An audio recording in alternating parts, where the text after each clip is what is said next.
It's a tough one to take that really. It was the majority of the game, rather, I should explain. The majority of the game was a real positive. If you compare it to recent games that we've been playing against Southampton and Newcastle, it's a real positive.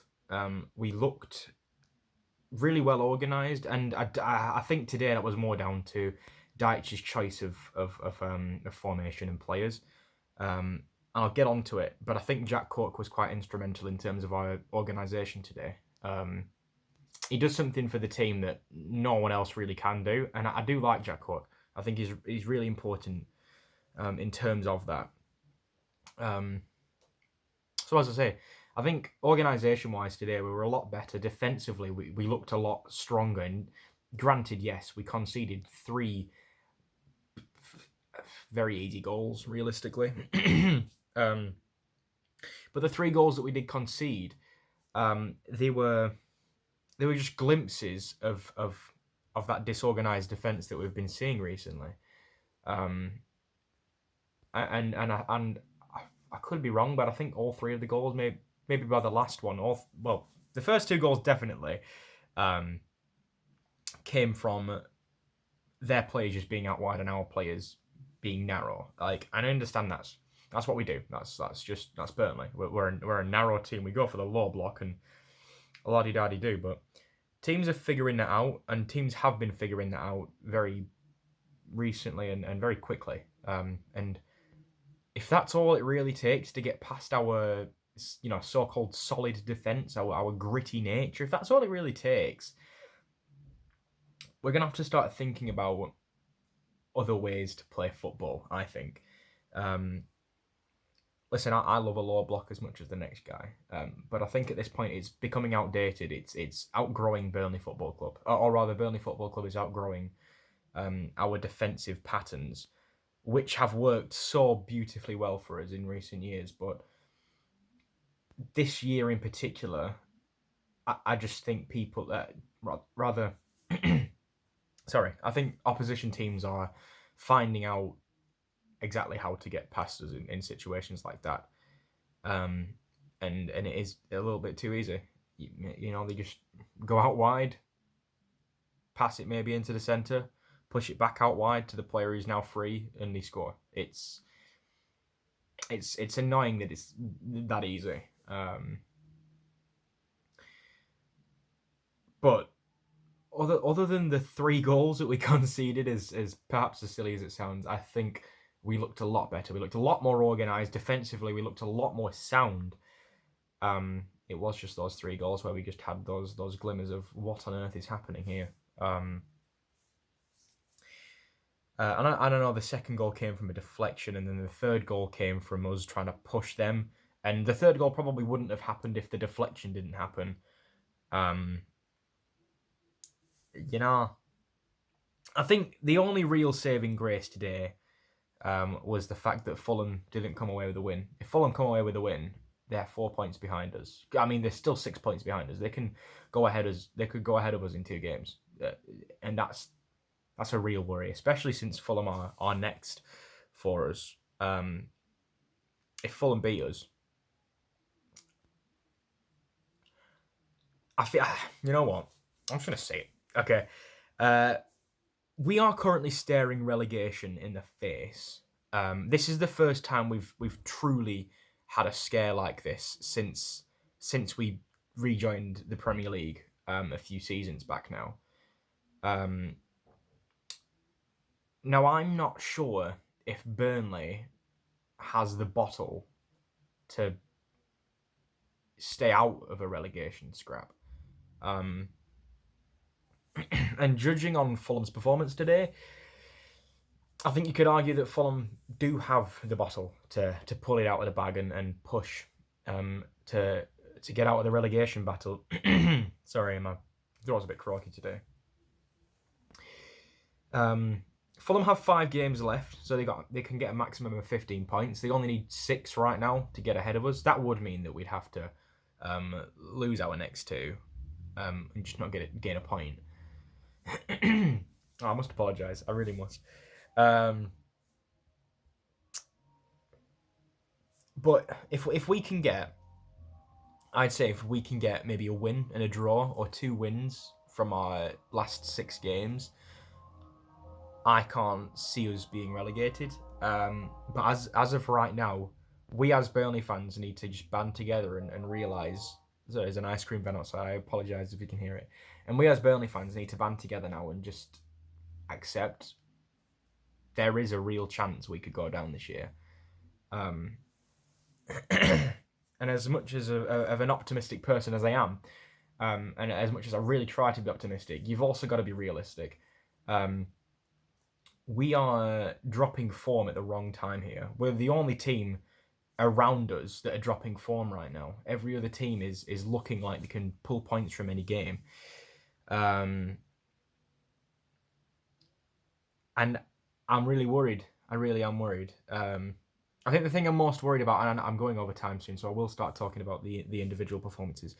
But I'm worried because Alan Pace came in and bought Burnley as a Premier League side. He's investing in a Premier League side, and that's what's getting him money.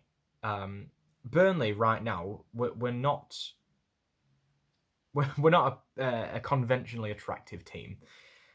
We're not bringing in money because of how well we play. We're bringing in money because we're a Premier League side, and we play against the teams who do bring in money. If we get relegated, I can't see us getting out of the Championship anytime soon. In fact, I can just see us regularly getting mid-table, perhaps even lower in the Championship. Right now, we're punching. This is the most we've punched above our weight since we joined the Premier League, and that's a real statement. We got a threadbare squad. It's worrying how little we actually have to offer right now. And all of our players are getting older. You know, everyone's got a year older now. Jack Cork, he's very old. Phil Bardsley, he's very old. Even Matt Loudon, he's very old. You're even talking about Ben Mee. You know, he's not young. You could go through the majority of our team and see that actually we've not really got much of a future here. If you're talking about a future, you're probably talking about Bailey Peacock-Farrell, Dwight McNeil, Josh Brownhill. That's really it. And that's a serious worry because we don't have anybody else.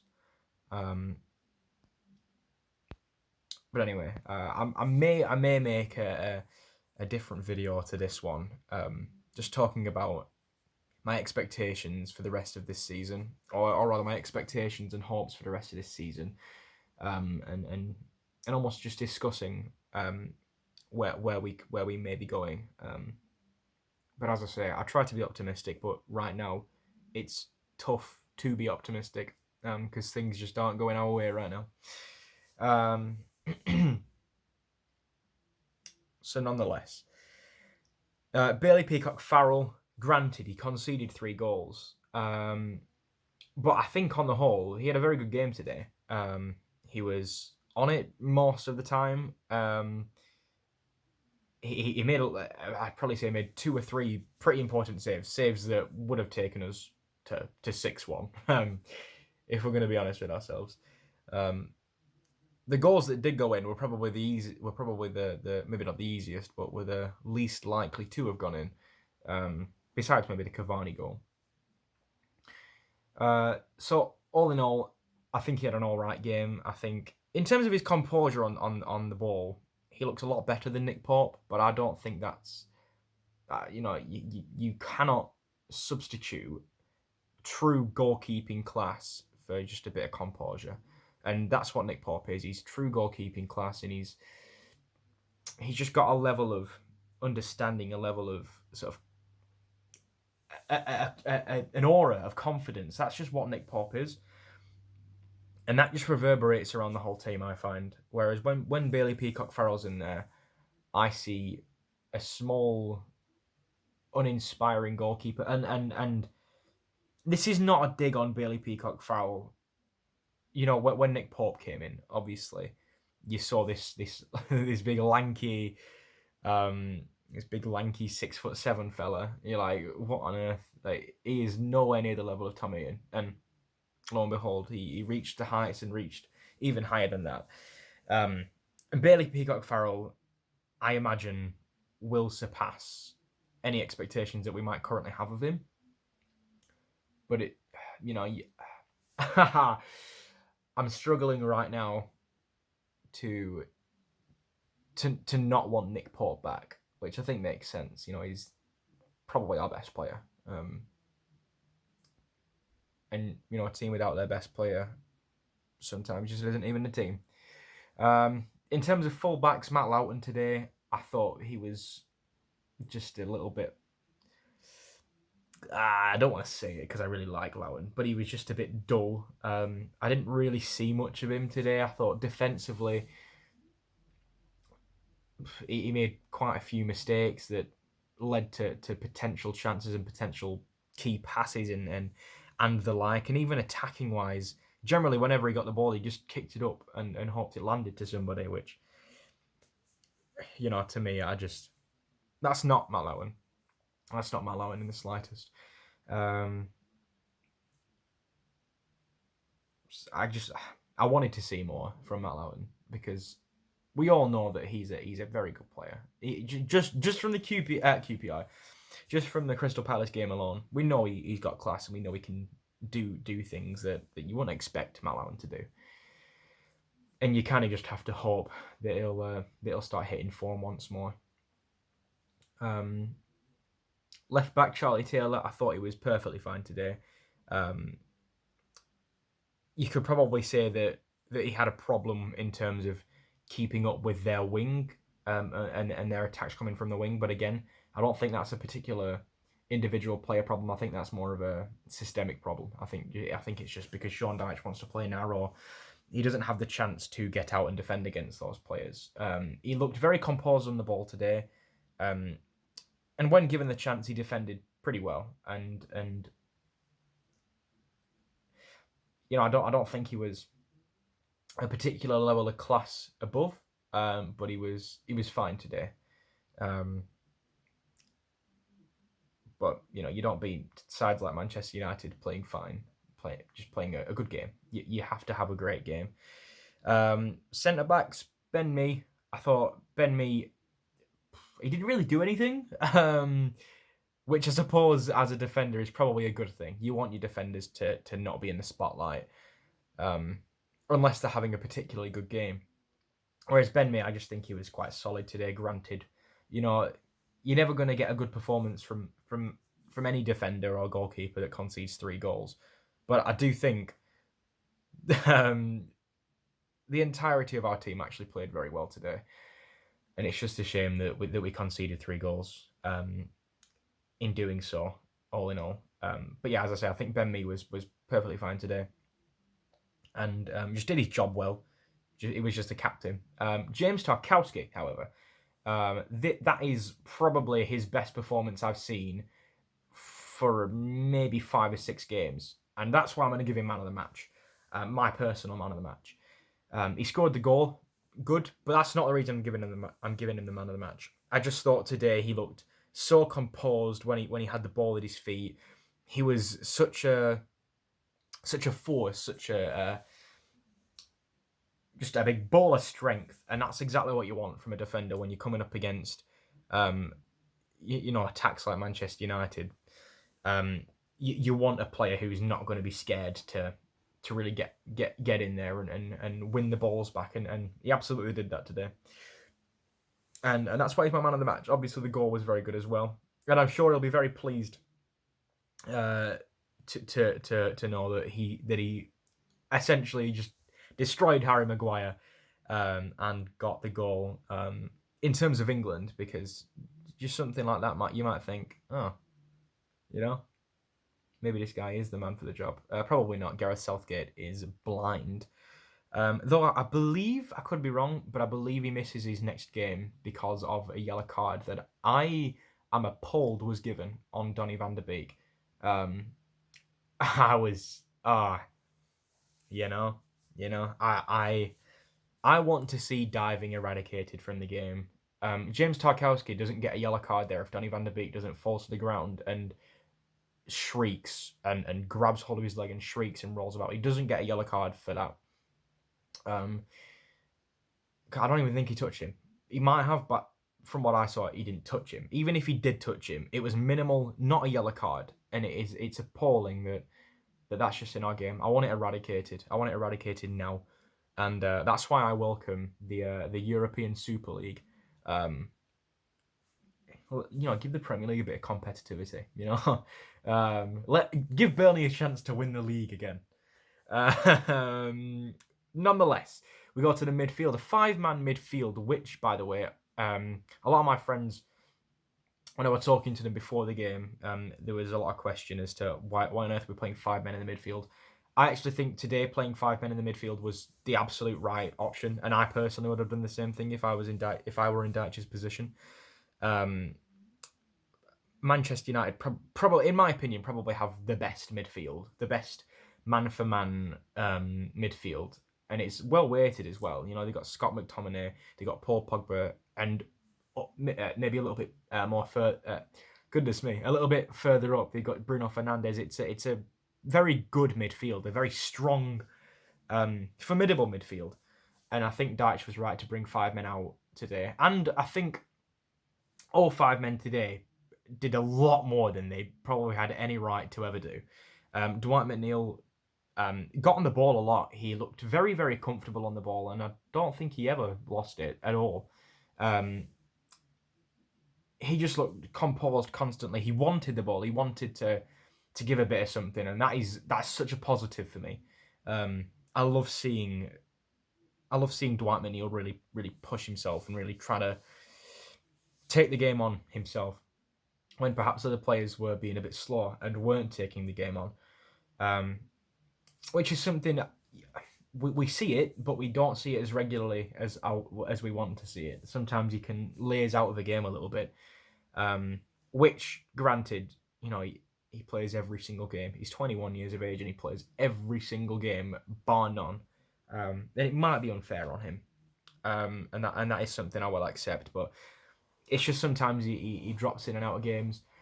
But today, as I say, he was on top, and he showed a lot of heart and desire today, and that's what I was most pleased about.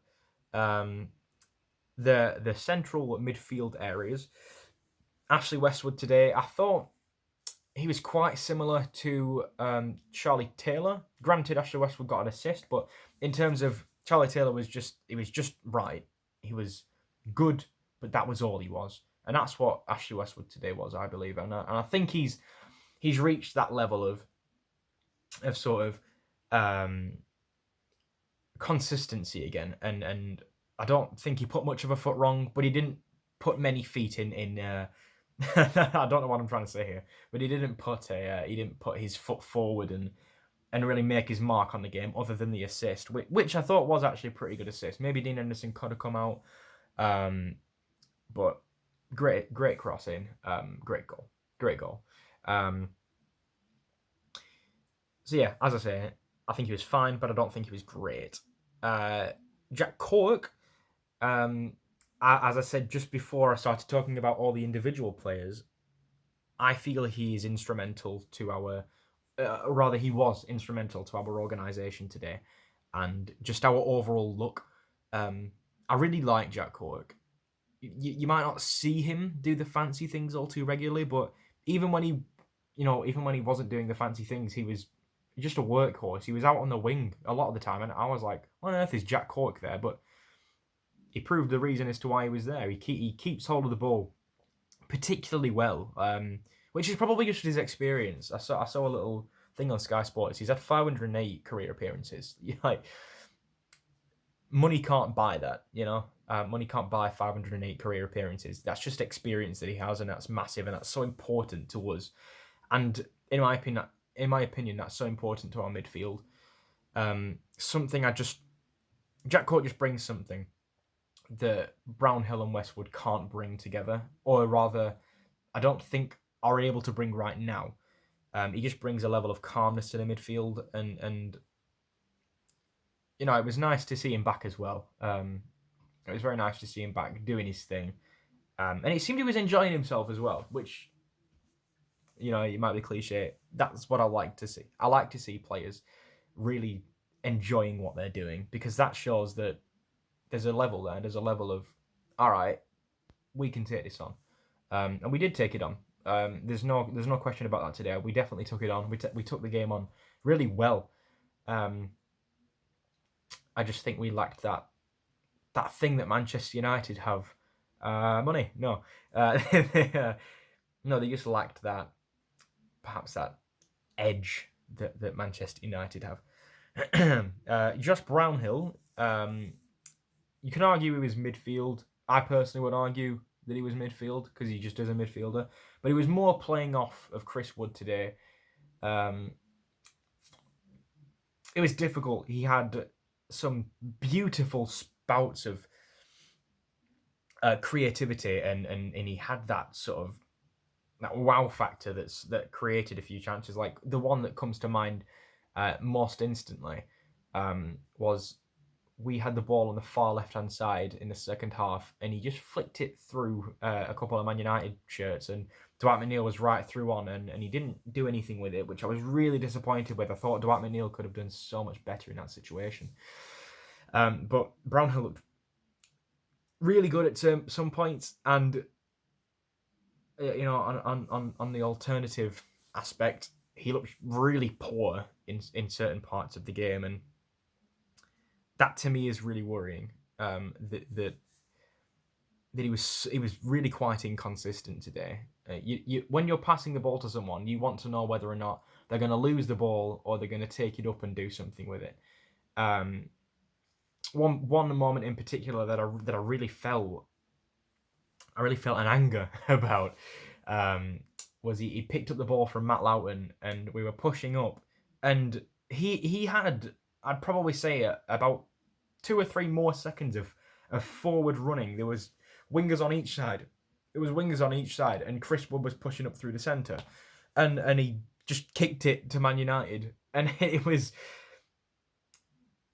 so disappointing because it looked like there was so much potential for that attack, and he just gave it away. And to me, all he really had to do was just keep on running for a couple more seconds, allow things to open up, allow chances to be created, but he just seemed to want to force it, and by forcing it, you're clearly not composed. Or rather, that's how I see someone forcing a pass. I didn't think he was entirely composed in a situation like that, and perhaps it's because he's not playing where he usually plays. He's playing off of a striker. But as I say, I think he was really quite inconsistent today. It was probably our most creative player, but he wasn't creative regularly enough, which was the main sort of argument, I think, is what I'm going for there. Jan Berg Gudmundsson, it's so tough because he just ghosted the game again. He's regularly ghosting games now. It's getting to a point where he's just rarely ever there. It's like we don't have a right-hand side, or the right-hand side we do have is only left-footed and can only use his left foot. And listen, he has a beautiful, beautiful left foot. He does. One of the nicest left feet I have ever seen in a Burnley shirt, bar Dwight McNeil. But he needs to trust his right foot a little bit more, I think. There were quite a few points in the game where Luke Shaw just knew he was going onto his left foot. It was once a player goes onto his left foot enough times from the wing, you just know he's never going to continue running. There was one moment in particular where it was Gudmundsson, Wood, and I think Dwight and Josh Brownhill. I could be wrong on that. But he was running forward, and there was so much space for him to run into. And if he runs into that space, I am certain we get a shot on goal, because to me, all he has to do is run forward, pass it in, just pass it in with his right foot, and either Dean Henderson comes across and gets it, or we have a shot on goal. But he just went onto his left foot and tried to cross it in, and I think the ball was just taken from him. And it's tough because I really like Gudmundsson. I think he's a very, very talented player, and probably one of our most creative-minded players we've had in a long time.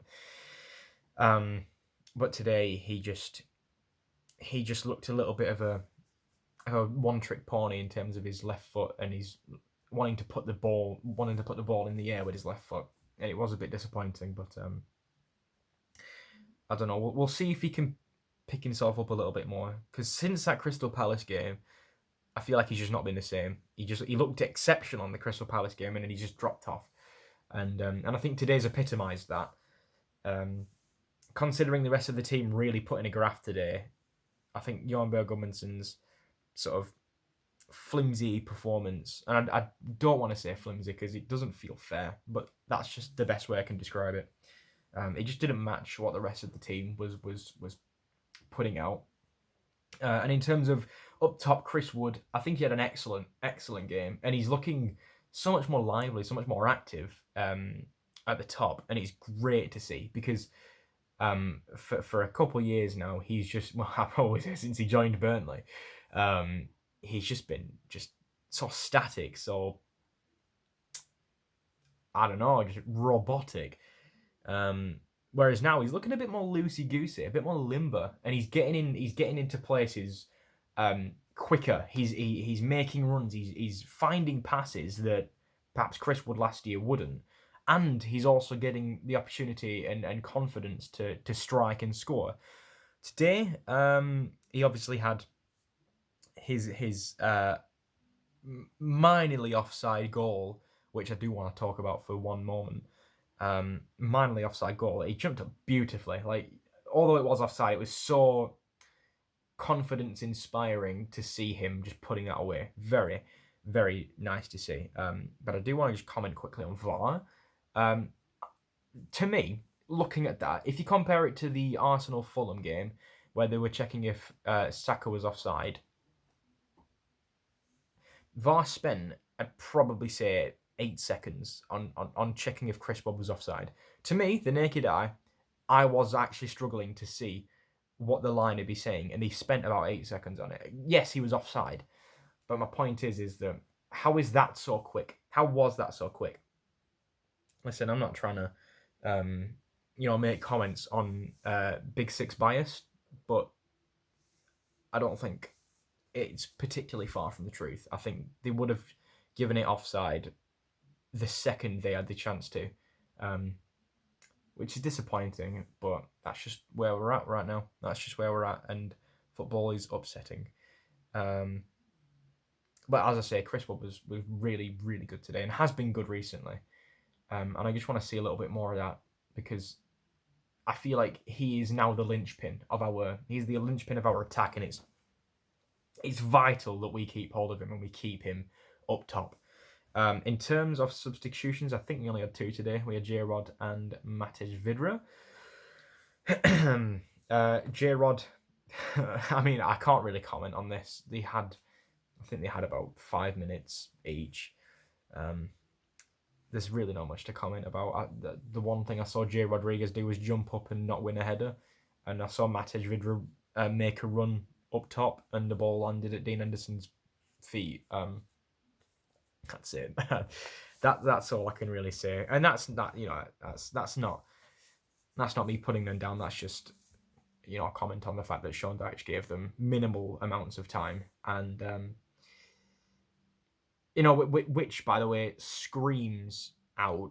There was a statistic that came out recently that we have not got a single goal or assist from any substitutions this entire season. That's poor. That's really, really poor. But that's just the level we're at right now. We don't have anything to offer off the bench. It's just we have to play what we're playing. Otherwise, we're going to be bringing on youth players. You don't want to bring on youth players so quick. Otherwise, you're either going to shoot the confidence or they're going to come on and they're just not going to have the experience that they require to perform in the Premier League. It's so difficult. We have a big market coming up. Here's my thing, all right? If we don't stay up in the Premier League, we can forget about the market. This is the team we have now, bar maybe like, I don't know, a right back, perhaps.